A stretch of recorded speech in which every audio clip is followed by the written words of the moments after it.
So I'm going to show you some tips and tricks about how to put a Cook Tornado Embolization Coil into the lung as a fiducial marker using the robotic bronchoscopy. And I've done a few of these now and I've made a few mistakes, so I just wanted to teach from the mistakes that I've made. So firstly, what we do is we get this is the coil and it's within its own container here, and you put the dye into here. Now you have to have the coil sitting in dye for 10 minutes. Once I was in a hurry and I left it only there for a short period of time, and when the surgeon went to do the procedure to remove the lung cancer, it didn't light up. Thankfully on that occasion the surgeon could feel the coil, so it was okay. But it is best or important to leave it sitting in the dye for the 10 minutes so that it does light up at the time of surgery. So what I do is I get the coil ready and I place the dye into it, as I've demonstrated in a previous video, before I start doing the robotic procedure. And every 2 or 3 minutes, just get someone to put another drop of dye in there. So dye is just runs over the coil here within its container. And so then when you're ready to deploy the coil, then you take the coil from within its own holder into the brush sheath. Now, once what I did is I thought I'd get organised and I put it into the brush sheath before I started the robotic procedure, and so it sat in there for about 15 or 20 minutes. And what happened is it got stuck.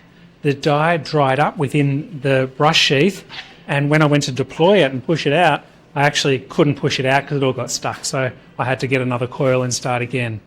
So start dyeing it at the start of the procedure, but don't transfer it into the brush sheath until you're about to deploy it. When you're about to deploy it, make sure you put bone wax. The bone wax has to go on the brush. So on the brush, you rub it in the bone wax, and this makes sure that the brush actually pushes the coil out through the sheath. Once I didn't have any bone wax, and I thought surely that's good enough just to push it out, but once again it didn't. It got stuck, and so the brush actually slid up next to the coil within the sheath, and it couldn't actually deploy properly. So I put the bone wax on. You can do that before the procedure starts as well, so the bone waxes can sit on there for a while. Now the next thing is, when you're putting the coil into the brush sheath, you do not want the coil to come out of its holder until it's within this sheath, because as soon as it comes out it coils really tightly and you will not get it in here. So what you do, you railroad it.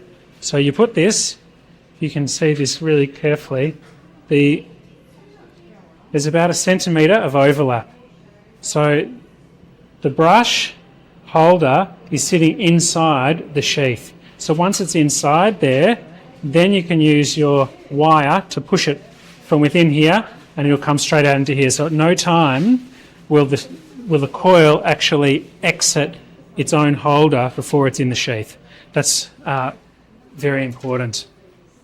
The other thing I did once was I thought that the thoracic surgeon asked me to place a coil just inferior to a nodule, and so what I did with the plan point computer, when I was planning the procedure, I made another target just inferior to the actual nodule.